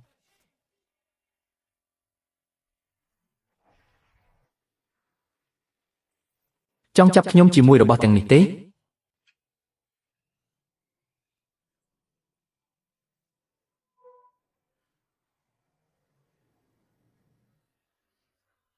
ទោះបីជាពួកគេចាប់ផ្ដើមដេញតាមភ្លាមក៏ដោយក៏ល្បឿនរបស់ពួកគេមិនអាចសំបីតែស៊ីផ្សែងរបស់នាងចនដកថយប្រញាប់ដកថយទៅទិសនាវាផ្ទុកយន្តហោះទៅយន្តហោះចម្បាំង Long Tank នេះមានល្បឿនជិះទូកធម្មតា4ម៉ាចដែលគួរឲ្យខ្លាចវាពិតជាមិនអាចទៅរួចទេសម្រាប់អ្នកក្នុងការរត់យន្តហោះចម្បាំងនៅខាងមុខស្ដាប់បិទម៉ាស៊ីនភ្លាមហើយចុះចតដើម្បីចុះចាញ់ធ្វើម្ដងទៀតចុះចតភ្លាមហើយចុះចាញ់ជនជាតិប្រទេសនាគដ៏គួរឲ្យស្អប់ខ្ពើមឥន្ទ្រីដ៏អស្ចារ្យនឹងមិនចុះចាញ់ឡើយពួកប្រទេសនាគដ៏គួរឲ្យស្អប់ខ្ពើមខ្ញុំនឹងសម្លាប់អ្នកព្រះឲ្យគេចចេញវាជាដែនកំណត់របស់អ្នកហើយស្លាប់ត្រូវបានវាប្រហារចាំមើលថាតើអ្នកអាចកាន់បានយូរប៉ុណ្ណា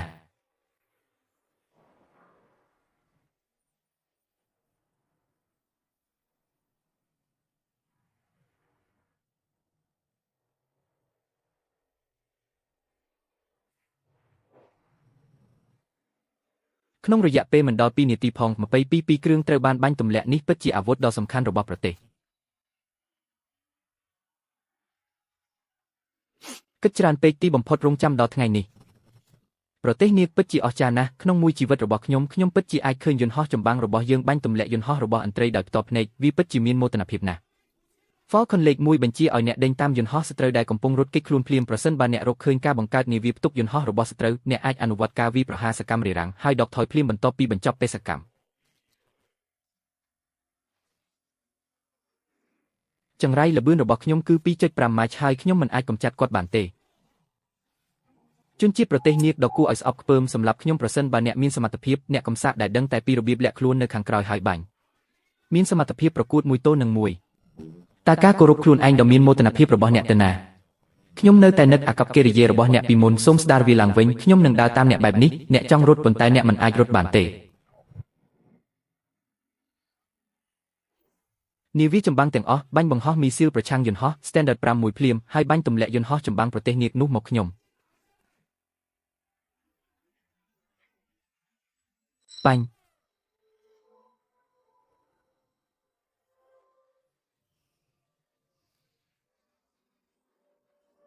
ដោយគ្រាន់តែអាវុធទាំងនេះមិនអាចប៉ះខ្ញុំបានតតែសោះ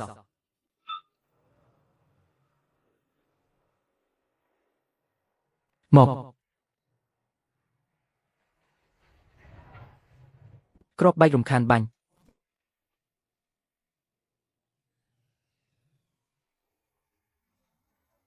នេះច្បាស់ជាការបង្កើតនាវាផ្ទុកយន្តហោះរបស់ឥន្ទ្រីអ្នកក៏គួរតែភ្លក់រសជាតិនៃការគំរាមកំហែងផងដែរច្រមុះរបស់យន្តហោះចម្បាំង Long Tank បានធ្លាក់ចុះយ៉ាងលឿនអំដោយសំឡេងហួចយ៉ាងមុតស្រួចទម្លុះមេឃវាបានលោតចុះត្រង់ពីកម្ពស់ជាង800ម៉ែត្រហើយឧបករណ៍កំណត់គោលដោយឡាស៊ែនៃប្រព័ន្ធគ្រប់គ្រងការបាញ់បានចាក់សោយ៉ាងរឹងមាំនៅលើបន្ទប់បញ្ជាស្ពានរបស់នាវាផ្ទុកយន្តហោះគ្រាន់តែយន្តហោះចម្បាំងមួយគ្រឿងហ៊ានប្រកួតប្រជែងជាមួយក្រុមប្រយុទ្ធនាវាផ្ទុកយន្តហោះរបស់យើងខ្ញុំច្បាស់ជានឹងធ្វើឲ្យអ្នកមិនអាចត្រឡប់មកវិញបានទេបណ្ដាញកម្លាំងភ្លើងដ៏ក្រាស់ក្រែលទោះបីជាបើកបរយន្តហោះចម្បាំងចំនួនទី6ក៏ពិបាកនឹងដកថយដោយសុវត្ថិភាពដែរខ្ញុំមកទីនេះលើកនេះគ្រាន់តែដើម្បីគំរាមកំហែងប៉ុណ្ណោះមិនមែនមកស្លាប់ទេ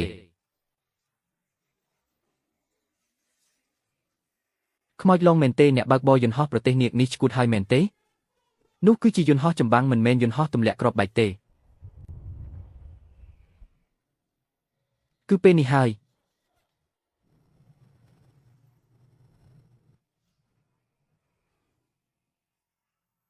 ភាពអាម៉ាស់នៅថ្ងៃនេះខ្ញុំយូសនឹងចងចាំទុក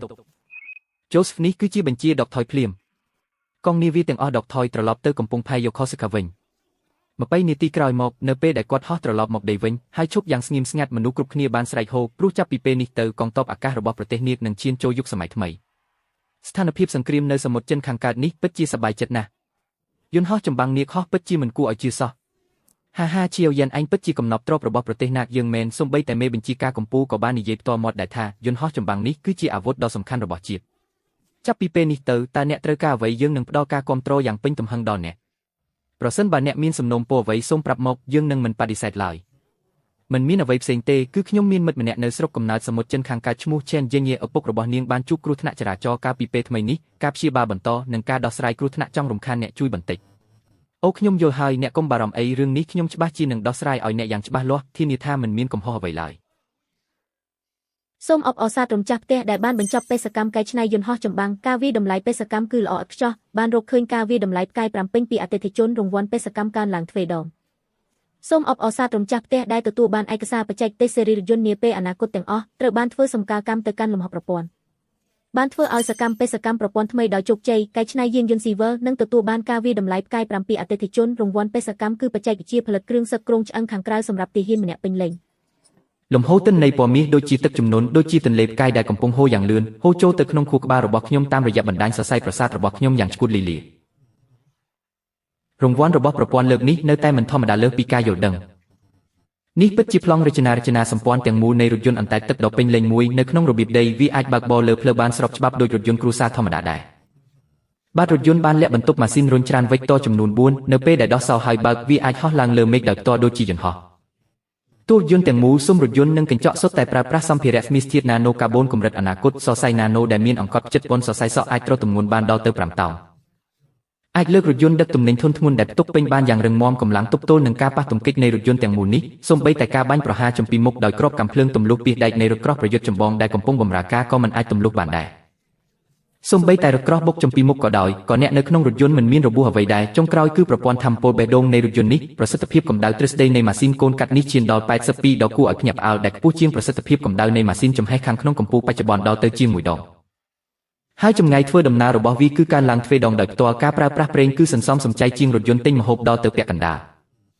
នៅទីនេះក៏មានភ្ជាប់មកជាមួយនៅក្បួនដោះស្រាយពេញលេញសម្រាប់ការបើកបរស្វ័យប្រវត្តិពេញលេញកម្រិតលុប5ផងដែរប៉ុន្តែឥឡូវនេះស្ថានីយ៍មូលដ្ឋាន5របស់ប្រទេសនាគនៅមិនទាន់អាចគ្រប់ដណ្ដប់តំបន់ដាច់ស្រយាលទាំងអស់នៅឡើយទេបច្ចេកវិទ្យាកម្ពុជានេះនៅពេលនេះអាចត្រឹមតែក្លាយជារបស់ឥតប្រយោជន៍ប៉ុណ្ណោះខ្ញុំចាំបានថាបងស្រីយេងយាកាលពីសប្តាហ៍មុនបានផ្ញើសារ WeChat ពិសេសចង់ទិញរថយន្តជួសតម្លៃរាប់ម៉ឺនយន់សម្រាប់ធ្វើដំណើរខ្លាចត្រូវអ្នកលក់រថយន្តបោកប្រាស់នេះមិនមែនជាឱកាសល្អទេឆ្លៀតឱកាសនេះសង្គុណនាងដែលបានមើលថែខ្ញុំតាំងពីតូចដល់ធំហើយក៏អាចបញ្ចប់បេសកកម្មប្រព័ន្ធបានដែ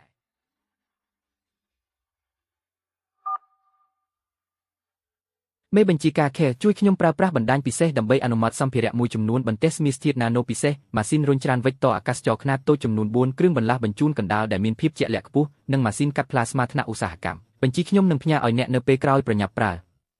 ើគ្មានបញ្ហាទេសម្ភារៈអាចបញ្ជូនទៅរោងជាងរបស់អ្នកមុនពេលមេឃភ្លឺរថយន្តនេះគឺជាម៉ូដែលថ្មីក្នុងរយៈពេលប៉ុន្មានឆ្នាំថ្មីនេះរចនាសម្ព័ន្ធទូរយន្តក៏ស័ក្តិសមសម្រាប់ការកែច្នៃផងដែរសំខាន់គឺវាមានភាពសាមញ្ញគ្រប់គ្រាន់នរណាអាចនឹកស្មានថារថយន្តបែបនេះនឹងក្លាយជារថក្រោះនាវាមុជទឹកយន្តហោះសម្រាប់ខ្ញុំស្ថានភាពរថយន្តល្អឬអត់មិនសំខាន់ទេគ្រាន់តែទិញរថយន្តថោកមួយហើយយកវាមកវិញបន្ទាប់មកអ្នកត្រៀមខ្លួនសម្រាប់ការផ្លាស់ប្ដូរឈាមដ៏ធំចុះគ្រាន់តែមើលមួយផ្លែតក៏រកឃើញចំណុចខ្វះខាតក្នុងការរចនាជាង70កន្លែងទោះបីជាវាមិនមែនជាបញ្ហាធំដុំក៏ដោយសុទ្ធតែជាបញ្ហាតូចតាចដែលត្រូវបានសម្របសម្រួលសម្រាប់តម្លៃនៅពេលផលិតរថយន្តគ្រួសារជាទ្រង់ទ្រីធំប៉ុន្តែនៅពេលដែលបញ្ហាតូចតាចទាំងនេះគោលលើគ្នាដែនកំណត់ខាងលើនេះត្រូវបានទាញចុះគ្មានជម្រើសទេមានតែដោះចេញទាំងអស់ហើយចាប់ផ្ដើមកែច្នៃឡើងវិញពីដើមដូច្នេះខ្ញុំបានកែច្នៃវាអស់រយៈពេល3ថ្ងៃក្នុងរយៈពេល3ថ្ងៃនេះខ្ញុំគេងមិនបាន4ម៉ោងទេពឹងផ្អែកទាំងស្រុងលើកាហ្វេដើម្បីបន្តជីវិត ក្នុងពេលជាមួយគ្នានោះនៅឆ្នេរសមុទ្រភាគខាងលិចចម្ងាយរាប់ម៉ឺនម៉ាយល៍នៅក្នុងបន្ទប់ប្រជុំសម្ងាត់បំផុតនៃមូលដ្ឋានទ័ពជើងទឹកអន្តរកិច្ចប្រជុំបិទទ្វារប្រឆាំងនឹងប្រទេសអ្នកកំពុងប្រព្រឹត្តទៅយ៉ាងតានតឹងពួកគេដឹងច្បាស់ជាងនរណាទាំងអស់ថាសមត្ថភាពដែលយន្តហោះចម្បាំងនាគហោះបានបង្ហាញនោះបានវាដាច់យន្តហោះចម្បាំងដែលកំពុងបម្រើការទាំងអស់នៅលើពិភពលោកមួយយុគសម័យទៅហើយប៉ុន្តែបញ្ហាគឺកាលពីកន្លះឆ្នាំមុនបច្ចេកវិទ្យាយន្តហោះចម្បាំងរបស់ប្រទេសនាគនៅតែមានគម្លាតជំនាន់ជាមួយពួកគេនេះទើបតែប៉ុន្មានខែសោះតើអាចបញ្ចេញបច្ចេកវិទ្យាឆ្លងយុគសម័យបែបនេះភ្លាមដោយរបៀបណាលោកសុភាពបរោះទាំងឡាយថ្ងៃនោះយើងគ្រាន់តែដើម្បីរក្សាសន្តិភាពនិងស្ថិរភាពរវាងប្រទេសផ្កាសាគូរ៉ានិងប្រទេសនាគប៉ុណ្ណោះគ្មានជម្រើសនាវីចរចូលទៅក្នុងដែនទឹកដែលពាក់ព័ន្ធប៉ុន្តែប្រទេសណាគ្រាន់តែដោយសារចំណុចនេះបានបាញ់ទម្លាក់យន្តហោះ22ដ៏មានតម្លៃរបស់យើងចំនួន2គ្រឿងហើយថែមទាំងចាប់ខ្លួនអ្នកបើកបរយន្តហោះរបស់យើងទៀតផងខ្ញុំសូមតំណាងឲ្យឥន្ទ្រីដ៏អស្ចារ្យនៅទីនេះស្នើជាផ្លូវការនៅការដាក់ទណ្ឌកម្មបច្ចេកវិទ្យានិងការបិទផ្លូវពាណិជ្ជកម្មគ្រប់ជ្រុងជ្រោយលើប្រទេសនាគតើអ្នកណាខ្លះយល់ស្របនិងអ្នកណាខ្លះជំទាស់ប្រទេសផ្កាឈូរីនិងឥន្ទ្រីដ៏អស្ចារ្យមានចំហដូចគ្នាទាំងស្រុងប្រទេសណាត្រូវតែបង់ថ្លៃយ៉ាងធ្ងន់ធ្ងរចំពោះសកម្មភាពរបស់ពួកគេយើងបានប្រើប្រាស់បណ្ដាញចារកម្មទាំងអស់នៅក្នុងប្រទេសណាដើម្បីស៊ើបសួរពីគ្រប់ទីហើយចុងក្រោយបានរកឃើញថាទីតាំងហោះហើរសាកល្បងលើកដំបូងរបស់នាគហោះគឺនៅជិតកន្លែងមួយឈ្មោះថារោងជាងជួសជុលរថយន្តស៊ីឈួនរាល់លំហូរនៃសម្ភារៈដែលពាក់ព័ន្ធនឹងយន្តហោះចម្បាំងហាក់ដូចជាបានទៅដល់រោងជាងជួសជុលរថយន្តនេះទាំងអស់ស៊ើបអង្កេតឲ្យច្បាស់ពីអ្នកទទួលខុសត្រូវរោងជាងជួសជុលរថយន្តស៊ីឈួនឈ្មោះស៊ូឈីងយានដែលជាប្រភពស្នូលបញ្ជូនភ្នាក់ងារពិសេសកម្ពុជារបស់យើងភ្លាមដើម្បីតាមដាន24ម៉ោងក្នុងមួយថ្ងៃរាល់សកម្មភាពរបស់គេមនុស្សគ្រប់គ្នាដែលគេតាក់ទងនឹងវត្ថុគ្រប់យ៉ាងត្រូវតែរាយការណ៍មកវិញដោយមិនឲ្យខ្វះមួយម៉ាត់ឡើយរាល់តម្រុយដែលគួរឲ្យសង្ស័យមិនត្រូវរំលងឲ្យសោះរថយន្តអានជីយូស៊ីងនេះបើមើលពីខាងក្រៅវានៅតែជារូបរាងរថយន្តគ្រួសារធម្មតាប៉ុន្តែខាងក្នុងត្រូវបានកែប្រែទាំងស្រុងការបែងចែកតំបន់ច្បាស់លាស់តវិជាតឹងរឹងវាស្ទើរតែដូចទៅនឹងកាប៊ីនយន្តហោះទៅហើយបើគ្មានចង្កូតទេអ្នកណាក៏ដោយដែលអង្គុយចូលមកប្រកាសជាស្មានថាអង្គុយក្នុងយន្តហោះមិនខានភាពរឹងមាំនៃទូឡាន 1000 IP ទម្ងន់សរុប 2435 គីឡូក្រាមគ្រឿងម៉ាស៊ីនប្រើប្រេងមេ1ម៉ាស៊ីនអាកាសចររុញច្រានវិចតចំនួន4ចំណុះធុងសាំង72លីត្រប្រសិទ្ធភាពកម្ដៅម៉ាស៊ីន82ល្បឿនបើកបរលើដីអាត់បរម៉ា350គីឡូម៉ែត្រក្នុង1ម៉ោងចម្ងាយបើកបរលើដី1200គីឡូម៉ែត្រល្បឿនហោះហើរអាត់បរម៉ា710គីឡូម៉ែត្រក្នុង1ម៉ោងចម្ងាយហោះហើរ700គីឡូម៉ែត្រល្បឿនធ្វើដំណើរលើទឹកអាត់បរម៉ា40ណតមុខងារស្នូលរបៀបមុជទឹកពេញលេញការការពារគ្រាប់កម្រិតណាណូការផ្លាស់ប្ដូរផ្លូវទឹកគោកនិងអាកាសថែមទាំងមានកៅអីម៉ាសាអគ្គិសនីនិងអេក្រង់ធំទៀតផងឈីងយានបងមកដល់កំពង់ផែមេលីនហើយតើឡានដែលឯងនិយាយនៅឯណាបងជីងអ៊ីបងចាំនៅកន្លែងដដែល10នាទីទៀតខ្ញុំនឹងបើកឡានទៅឲ្យបងភ្លាមកាលពីតូចឪពុកម្ដាយខ្ញុំបានជួបគ្រោះថ្នាក់នៅសមុទ្រគឺគ្រួសារបងស្រីជីងអ៊ីនៅជិតខាងដែលបានមើលថែខ្ញុំរហូតធំដឹងក្តីគុណបំណាច់នេះខ្ញុំចងចាំក្នុងចិត្តជានិច្ចលើកនេះឆ្លៀតឱកាសនេះដើម្បីតបស្នងគាត់ឲ្យបានល្អ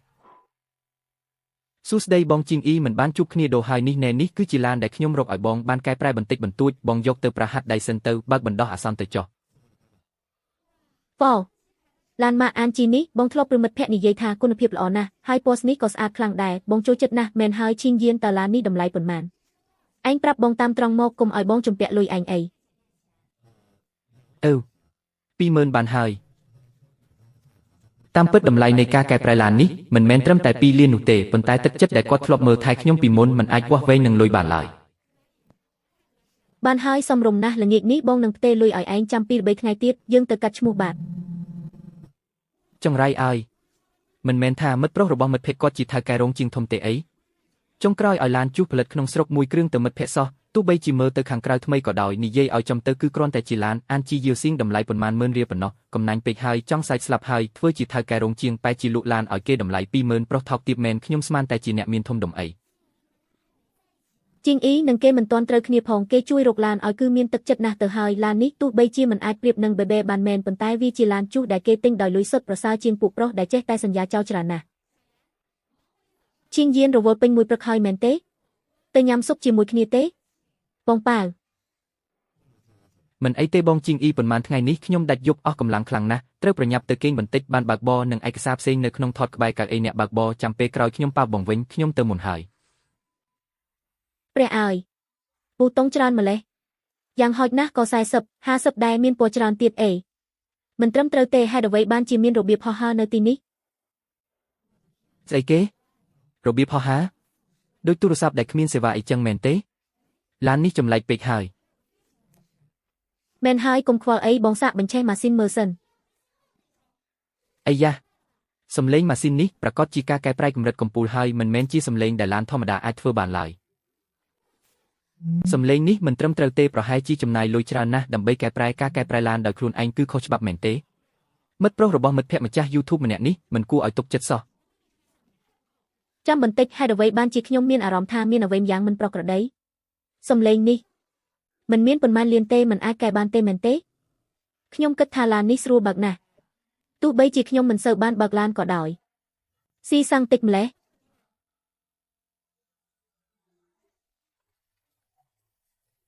តាមពិតឡានក្នុងស្រុកឥឡូវធ្វើបានល្អម្លេះឆ្លងកាត់រនាំងបន្ថយល្បឿនច្រើនយ៉ាងនេះតែមិនសូវរលាក់សោះ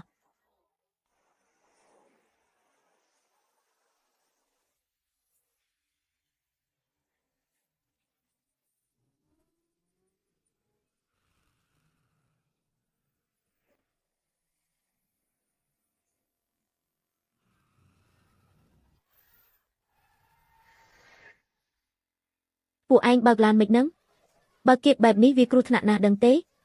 បើមិនមែនឡាននេះហ្វ្រាំងស៊ីទេពួកយើងបុកបាត់ទៅហើយ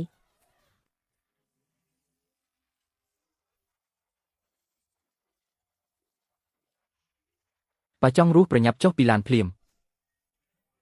ប្រញាប់បិទកញ្ចក់ឡានប្រញាប់បិទប្រញាប់ប្តឹងប៉ូលីស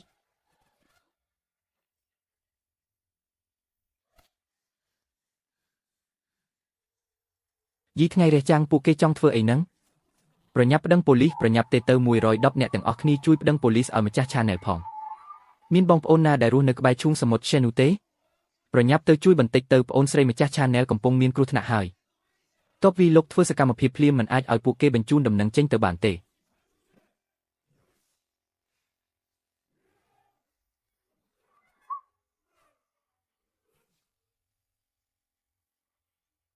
ស្អីគេមិនក៏អាចសំបីតែស្នាមក៏គ្មានអីចឹងឈួតមែនមិនក៏អាចទៅរួច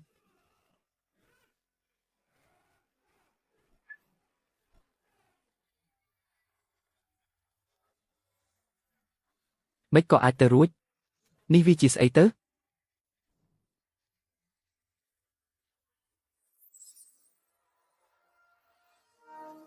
យីយកម៉ាស៊ីនកាត់ចេញមកទៀតពួកនេះច្បាស់ជាមិនមែនជាអ្នកចាប់ចម្រិតធម្មតាទេម្ចាស់ Channel ត្រូវចាក់សោទ្វារឡានឲ្យជាប់កុំចេញមកខ្ញុំបានប្តឹងប៉ូលីសហើយប៉ូលីសប្រាប់ថានឹងមកដល់ឥឡូវហើយម្ចាស់ Channel ស៊ូឡើងផ្ទះខ្ញុំនៅភូមិ Wego ខ្ញុំបានឲ្យមិត្តភក្តិខ្ញុំបើកឡានទៅហើយស៊ូឡើងបងសឹកញ៉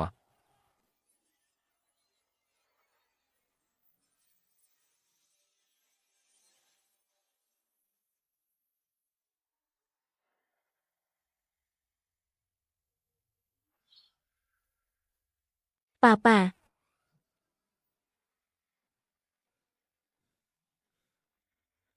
ចេញឯមិត្តភក្តិឯងទិញឡានអីឲ្យឯងហ្នឹងនេះច្បាស់ជាមិនមែន NG យដងទេមិននឹងមានយដងណាដែលអស្ចារ្យដល់ថ្នាក់នេះនេះជា NG យដងខ្ញុំស្ពឹកមុខហើយប្រព័ន្ធការពារនេះចាំបាច់ខ្លាំងម្ល៉េះទោះ Volvo មកដល់ក៏ត្រូវឲ្យបងធំដែរមិនអាចឲ្យនាងរត់រួចទេ William Denny តាម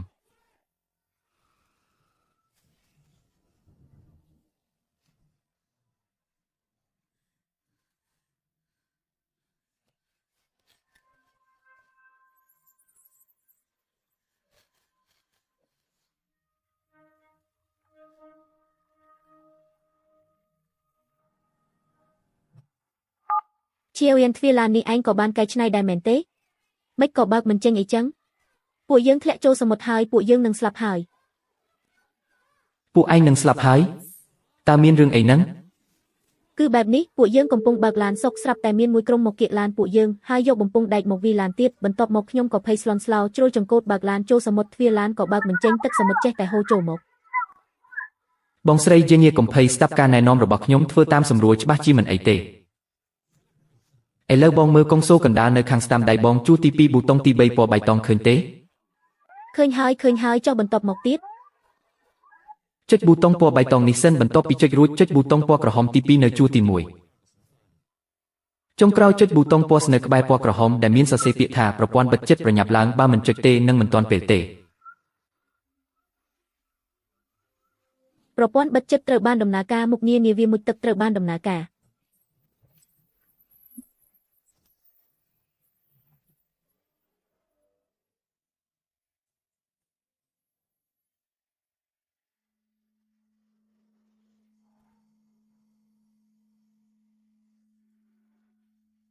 ជាវៀនឯងនេះវាយ៉ាងម៉េចហ្នឹងនេះមិនមែនជាឡានទេមែនទេ ខ្ញុំដឹងថាជាឡានគ្រាន់តែការពីក្រែងលោមានរឿងអីក៏កែច្នៃវាបន្តិចបន្តួច អញហៅថាកែច្នៃបន្តិចបន្តួច យីម៉ាក់ខ្ញុំតើខ្ញុំកំពុងតែស្រមើស្រមៃមែនទេ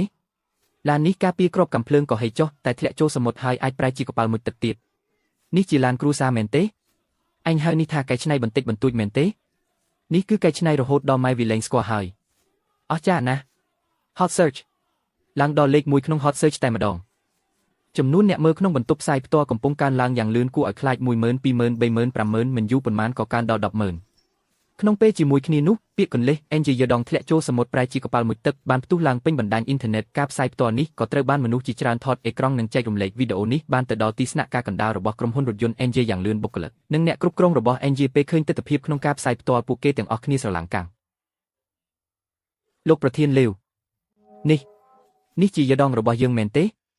ឡានដែលយើងផលិតខ្លួនឯងតើមានសមត្ថភាពបែបនេះតាំងពីពេលណាមិនក៏ខ្ញុំមិនដឹងភ្លាមឥឡូវនេះដកលុយ10លានពីកណីក្រុមហ៊ុនបដូរជាកាក់យ៉ោទាំងអស់ដើម្បីជួយជំរុញការផ្សាយផ្ទាល់នេះហើយក៏ត្រូវតាក់ទងកម្លាំងទាំងអស់នៅតំបន់ឈូងសមុទ្រសេងយភ្លាមទោះក្នុងតម្លៃណាក៏ដោយត្រូវតែការពារក្មេងស្រីទាំងពីរនាក់នេះឲ្យបានហើយក៏ឡាននោះសំខាន់បំផុតត្រូវរកគ្រប់មធ្យោបាយតាក់ទងអ្នកដែលកែច្នៃឡាននេះឲ្យខ្ញុំនឹងទៅជួបគាត់ដោយផ្ទាល់នៅឈូងសមុទ្រសេងហ៊ីវ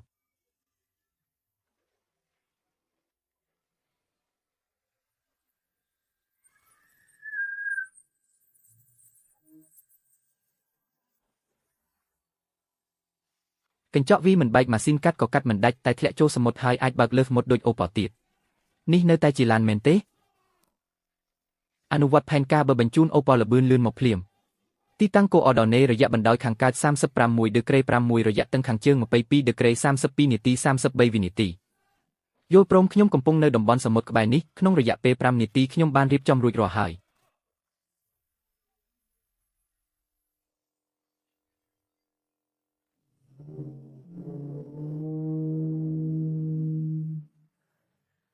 គិតយ៉ាងម៉េចទៅ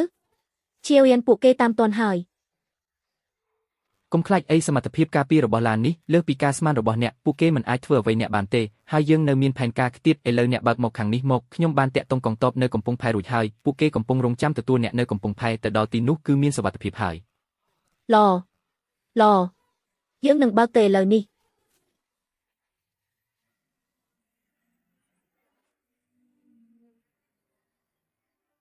មិនអាចឲ្យពួកគេបើកទៅដល់កំពង់ផែទេសមត្ថភាពការពាររបស់ឡាននេះអស្ចារ្យពេកហើយយកគ្រាប់រ៉ុកែតប្រឆាំងរថក្រោះមកដាច់ខាតមិនអាចឲ្យពួកគេរត់រួចទេ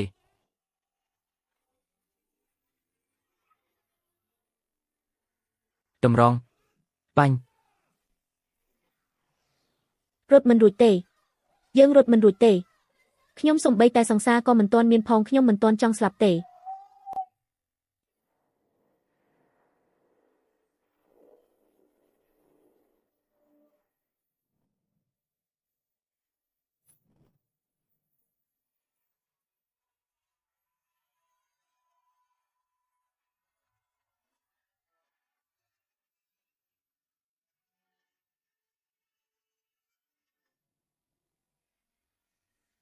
តើខ្ញុំកំពុងតែស្រមើស្រមៃមែនទេ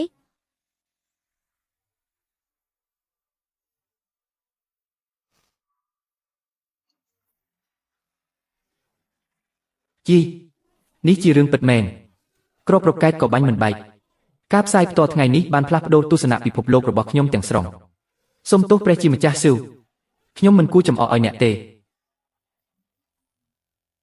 បងស្រីយេញៀកុំខ្លាចអីសមត្ថភាពការពាររបស់ឡាននេះគ្មានបញ្ហាទេគ្រាប់រ៉ុកែតក៏ចេញមកដែរមិនអាចរងចាំទៀតទេចាប់ផ្ដើមផែនការក្ប៊ូតុងនៅខាងស្ដាំដៃរបស់អ្នកដែលសរសេរថាម៉ូដហោះហើរចុចវាទៅ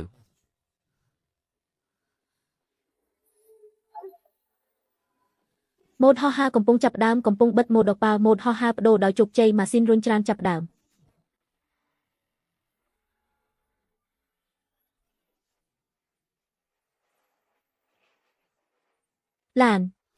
ឡានហោះឡើងហើយការពារគ្រាប់កាំភ្លើងខ្លាំងជាងរថក្រោះខ្ញុំទ្រាំបានធ្លាក់ចូលសមុទ្រប្រែជាកប៉ាល់មួយទឹកខ្ញុំក៏ទ្រាំបានឡានគ្រួសារមួយគ្រឿងបែរជាអាចហោះឡើងលើមេឃនេះវាហួសហេតុពេកហើយ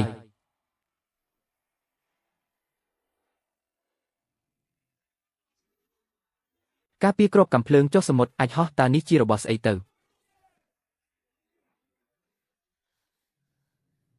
កុំខ្លាចអីដូចបើកឡានធម្មតាអញ្ចឹងដាក់ជើងលើឈ្នាន់កែទៅបានហើយចាំទុកកុំបង្វិលចង្កូតផ្ដេសផ្ដាស់គ្រាន់តែកែសម្រួលទីដោយថ្នមទៅបានហើយលេងកែយឺតត្រៀមចុះចត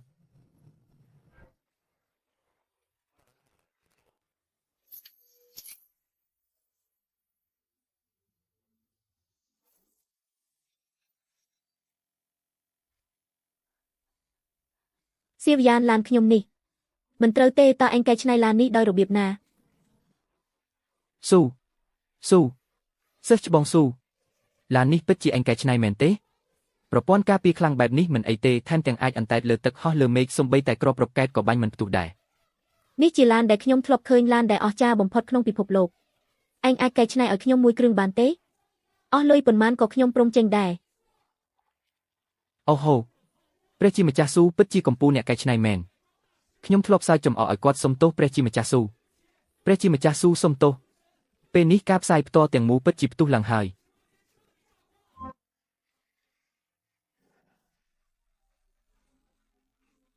ដំណើរដ៏គួរឲ្យរំភើបនេះធ្វើឲ្យឡាន Angel ល្បីពេញបណ្ដាញអ៊ីនធឺណិតត្រឹមតែមួយយប់ព្រឹកបន្ទាប់ហាងលក់ឡាន Angel Boons ទាំងអស់នៅទូទាំងប្រទេសសុទ្ធតែមានមនុស្សពេញយកម៉ូដនេះម៉ូដដែលអាចហោះលើមេឃនិងមុជក្នុងសមុទ្របានយកប៉ុន្មានក៏បានលុយមិនមែនជាបញ្ហាទេនេះជាឡាន Angel មែនទេតើអ្នកណាធ្វើ effect នេះហួសហេតុពេកហើយបើយើងមានបច្ចេកវិទ្យានេះតើនៅលក់ឡានគ្រួសារធ្វើអ្វីទៀតអ្វីអ្នកដែលឈ្មោះស៊ូឈីងយ៉ាននេះគឺជាអ្នកជំនាញយោធាដែលរត់ការពារយ៉ាងសំខាន់នេះមិនមែនជាកំពូលអ្នកជំនាញដែលយើងអាចអញ្ជើញមកសហការបានទេហេតុការណ៍នេះបានធ្វើឲ្យពិភពលោកទាំងមូលរង្គោះរង្គើមន្ទីរបញ្ចករបស់អាមេរិកបានបើកការប្រជុំពេញមួយយប់ដោយចាត់ទុកស៊ូឈីងយ៉ានជាគោលដៅលេខ1របស់ពិភពលោកនាយកដ្ឋានស៊ើបការសម្ងាត់របស់ប្រទេសជប៉ុនក៏បានធ្វើការថែមម៉ោងទាំងអស់គ្នាគោលដៅសំខាន់របស់ពួកគេគឺរោងចក្រជួសជុលលោកប៉ាយេហៀងអាមេរិកថែមទាំងបញ្ជូនភ្នាក់ងារសម្ងាត់កំពូលមកទៀតផងសូមអបអរសាទរម្ចាស់ប្រព័ន្ធដែលបានបញ្ចប់បេសកម្មកែច្នៃយានយន្តទទួលបានការវាយតម្លៃផ្កាយ7អ្នកប្រើប្រាស់ Chen Jing Ye កម្រិតនៃការបញ្ចប់បេសកម្មគឺ100រង្វាន់បេសកម្មត្រូវបានផ្ដល់ជូនបច្ចេកវិទ្យាផលិតមនុស្សយន្តប្រយុទ្ធនាពេលអនាគតពេញលេញសូមអបអរសាទរម្ចាស់ប្រព័ន្ធដែលបានដំណើរការបេសកម្មគោលថ្មីផលិតមនុស្សយន្តប្រយុទ្ធជាក់ស្ដែងមួយគ្រឿងនិងទទួលបានការវាយតម្លៃផ្កាយ7អ្នកប្រើប្រាស់រង្វាន់បេសកម្មបច្ចេកវិទ្យាស្នូលទាំងអស់របស់មនុស្សយន្តនាពេលអនាគតរួមមានប្រភេទប្រយុទ្ធប្រភេទវិទ្យាសាស្ត្រនិងប្រភេទឧស្សាហកម្មទាំងអស់មនុស្សយន្តនេះដើរតាមកន្លងគ្រោងឆ្អឹងខាងក្រៅសម្រាប់ទាហានម្នាក់កម្ពស់3ម៉ែត្រទម្ងន់531គីឡូក្រាមស្រាលបំផុតការពារពេញលេញរូបភាពកម្ដៅសូណាវិភាគសមរភូមិដឹងពីស្ថានភាពគ្រប់ជ្រុងជ្រោយដៃឆ្វេងកាំភ្លើងយន្តបាញ់លឿនដៃស្ដាំកាំភ្លើងឡាស៊ែ90មីលីម៉ែត្រអាចបាញ់ទម្លុះរថក្រោះប្រយុទ្ធសំខាន់ទាំងអស់ដែលកំពុងប្រើប្រាស់ហោះហើរលើអាកាសមុជក្នុងសមុទ្រជ្រៅអាចប្រយុទ្ធគ្រប់ស្ថានភាពដីពិតមនុស្សយន្តទាំងមូលប្រើប្រាស់សម្ភារៈចងចាំចម្រុះកម្រិតណាណូដ៏ទំនើបមួយសរសៃប៉ុនសរសៃសក់អាចស្ទូចរថយន្តដឹកទំនិញធុនធ្ងន់ដែលទុកពេញបានផ្នែកប្រព័ន្ធថាមពលមានជម្រើស2ទី1គឺរេអាក់ទ័រនុយក្លេអ៊ែរខ្នាតតូចថាមពលស្ទើរតែគ្មានដែនកំណត់អាចប្រយុទ្ធបន្តបានជាង2ខែគុណវិបត្តិគឺមានវិទ្យុសកម្មនុយក្លេអ៊ែរខ្លាំងប៉ះពាល់ដល់រាងកាយអ្នកបើកបរទី2គឺធ្មូក្រាហ្វីនដង់ស៊ីតេខ្ពស់ទោះបីជាថាមពលមានត្រឹមតែ72ម៉ោងប៉ុន្តែគ្មានវិទ្យុសកម្មមិនប៉ះពាល់ដល់រាងកាយមនុស្សតតែសោះគឺជាជម្រើសល្អបំផុតនាពេលបច្ចុប្បន្នអ្វីដែលធ្វើឲ្យខ្ញុំភ្ញាក់ផ្អើលបំផុតគឺមុខងារផ្ទុករបស់វាមនុស្សយន្តកម្ពស់3ម៉ែត្រនេះអាចបត់បែនបានរួមតូចពន្សុទ្ធយកតាមខ្លួនប្រើពេលណាក៏បានពិតជាបច្ចេកវិទ្យានាពេលអនាគតមែនបន្ទាប់ពីរំភើបខ្ញុំក៏ស្ងប់ស្ងាត់វិញយ៉ាងលឿនបន្ទាត់មួយបានគូបញ្ជាក់ពីរូបរាងទាំងមូលរបស់មនុស្សយន្តព្យុះថ្មីមួយកំពុងតែបង្កើតឡើងយ៉ាងស្ងៀមស្ងាត់ហើយរឿងព្រេងរបស់ខ្ញុំទើបតែចាប់ផ្ដើមប៉ុណ្ណោះ